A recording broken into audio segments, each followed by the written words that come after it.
ଜୀବନରେ ସଫଳତା ହାସଲ କରିବାକୁ ହେଲେ ତୁମର ଚିନ୍ତାଧାରା ଦୂରଦୃଷ୍ଟି ସମ୍ପନ୍ନ ହେବା ଉଚିତ। ଏହା ସହିତ ଆପଣ ଜୀବନରେ ଘଟୁଥିବା କଠିନ ପରିସ୍ଥିତିକୁ ଆକଳନ କରିବାକୁ ସମର୍ଥ ହେବା ଉଚିତ। ଭଗବାନଙ୍କ ଶ୍ରୀକୃଷ୍ଣ ଜନ୍ମଦିନ ସାରା ବିଶ୍ୱରେ ପାଳନ କରାଯାଉଛି। ଆଜିର ଯୁଗରେ ଯେଉଁମାନଙ୍କ ପାଖରେ ସ୍ୱଳ୍ପ ଆୟ ଅଛି ସେମାନେ ସଞ୍ଚୟ ବିଷୟରେ ସଞ୍ଚୟ କରିବା ପାଇଁ ସକ୍ଷମ ନୁହନ୍ତି, କିନ୍ତୁ ଯେଉଁମାନଙ୍କର ଅଧିକ ଆୟ ଅଛି ସେମାନେ କିପରି ସଞ୍ଚୟ କରିବେ ଜାଣିନାହାନ୍ତି। ଆଜି ଆମେ ଆପଣଙ୍କୁ ଭଗବାନ ଶ୍ରୀକୃଷ୍ଣ ବିଷୟରେ କିଛି ବିଶେଷ କଥା କହିବାକୁ ଯାଉଛୁ। ଏହାକୁ ଧ୍ୟାନରେ ରଖି ଆପଣ କେବଳ ଟଙ୍କା ରୋଜଗାର କରିବେ ନାହିଁ, ବରଂ ଆବଶ୍ୟକ ସମୟରେ ଏହାକୁ ସଞ୍ଚୟ ସହିତ ବ୍ୟବହାର କରିବାରେ ମଧ୍ୟ ସକ୍ଷମ ହେବେ।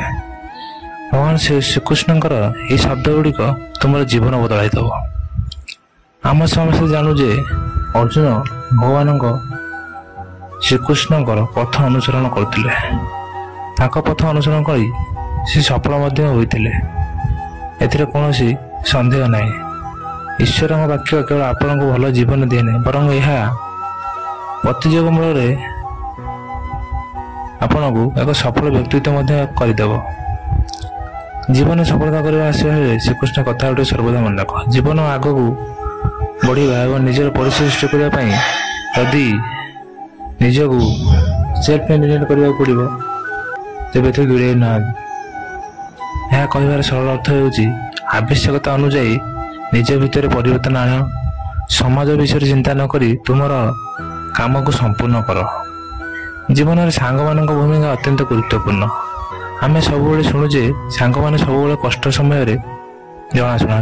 କିପରି ଭଗବାନ କୃଷ୍ଣ ସେମାନଙ୍କ କଷ୍ଟ ସମୟରେ ପାଣ୍ଡବମାନଙ୍କୁ ସମର୍ଥନ କରିଥିଲେ, ସେହିପରି ତୁମେ ତୁମର ସାଙ୍ଗମାନଙ୍କୁ ସମର୍ଥନ କରିବା ଉଚିତ। ଏହା ସହିତ ତୁମେ ଏପରି ବନ୍ଧୁ ସୃଷ୍ଟି କରିବା ଉଚିତ ଯେଉଁମାନେ ତୁମର କଷ୍ଟ ସମୟରେ ତୁମ ସହିତ ଠିଆ ହେବେ। ଜୀବନ ବିଜୟ ଏବଂ କ୍ଷତି ଅଛି, କିନ୍ତୁ ସଫଳତା କେବଳ ସେହି ବ୍ୟକ୍ତି ଦ୍ୱାରା ପ୍ରାପ୍ତ ହୁଏ ଯେ ନିଜ ଭୁଲରୁ ଶିଖେ, ପରାଜିତ ହୁଏ, ଆଗକୁ ବଢ଼େ। ହାରିବା ପରେ ନିରାଶ ହେବା କୌଣସି ସମସ୍ୟାର ସମାଧାନ ନୁହେଁ। ଯେକୌଣସି ପରିସ୍ଥିତିକୁ ମୁକାବିଲା କରିବା ପାଇଁ ଏକ ଉତ୍ତମ ରଣନୀତି ପ୍ରସ୍ତୁତ କରିବା ଅତ୍ୟନ୍ତ ଗୁରୁତ୍ୱପୂର୍ଣ୍ଣ। ରଣନୀତି ବିନା ଆପଣ ପ୍ରତ୍ୟେକ ସାମ୍ନାରେ ସଫଳ ହେବାକୁ ସମର୍ଥ ହେବେ ନାହିଁ। ଯଦି ପାଣ୍ଡବମାନେ ଶ୍ରୀକୃଷ୍ଣ ଦ୍ୱାରା ପ୍ରସ୍ତୁତ ରଣନୀତି ଅନୁସରଣ କରିନଥାନ୍ତେ ତେବେ ବୋଧହୁଏ ସେମାନଙ୍କର କୌରବମାନଙ୍କ ବିରୁଦ୍ଧରେ ଯୁଦ୍ଧରେ ବିଜୟୀ ହେବା ଅସମ୍ଭବ। ଜୀବନରେ ସଫଳତା କରିବାକୁ ହେଲେ ତୁମର ଚିନ୍ତାଧାରା ଦୂରଦୃଷ୍ଟି ସମ୍ପନ୍ନ ହେବା ଉଚିତ। ଜୀବନରେ ଘଟୁଥିବା କଠିନ ପରିସ୍ଥିତିକୁ ମଧ୍ୟ ଆକଳନ କରିବା ସମର୍ଥ ହେବା ଉଚିତ। ଜଣେ ବ୍ୟକ୍ତି ନିଜ ଜୀବନରେ ପ୍ରତ୍ୟେକ ଦିନ କଠିନ ପରିସ୍ଥିତିର ସାମ୍ନା କରିବାକୁ ପଡ଼େ। ଶ୍ରୀକୃଷ୍ଣ ପାଣ୍ଡବମାନଙ୍କୁ କହିଛନ୍ତି ଯେ ପରାଜୟ ଗ୍ରହଣ କରିବା ପରିବର୍ତ୍ତେ ଆମ ଖରାପ ପରିସ୍ଥିତିର ସମ୍ମୁଖୀନ ହେବା ଉଚିତ, କାରଣ କେବଳ ଏହା କରିବା ଦ୍ୱାରା ଆମ ମନରେ ଥିବା ଭୟ ଦୂର ହୋଇଯିବ। ଥରେ ଭୟ ଦୂର ହୋଇଗଲେ ସେହି ବ୍ୟକ୍ତି ସଫଳତା ସହିତ ଯେକୌଣସି ପରିସ୍ଥିତିକୁ ସାମ୍ନା କରିପାରିବ।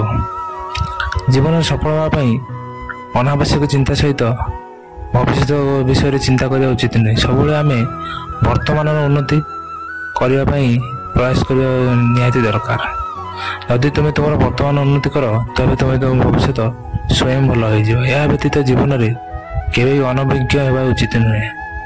ଆଜିର ସମୟରେ ଲୋକମାନେ ସେମାନଙ୍କର ଆୟ ଅନୁଯାୟୀ ଖର୍ଚ୍ଚ କରନ୍ତି, କିନ୍ତୁ ଏପରି ପରିସ୍ଥିତିରେ ଆବଶ୍ୟକ ସମୟରେ ସେମାନଙ୍କ ପାଖରେ ଟଙ୍କା ନାହିଁ।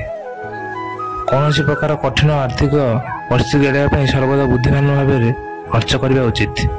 ଆପଣ ଆବଶ୍ୟକ ଖର୍ଚ୍ଚ କରିବା ଜିନିଷ, ଆବଶ୍ୟକ ପଡ଼ୁଥିବା ଜିନିଷ କିଣନ୍ତୁ, କଦାପି ବ୍ୟର୍ଥ ଖର୍ଚ୍ଚ କରନ୍ତୁ ନାହିଁ। ଜୟ ଶ୍ରୀକୃଷ୍ଣ।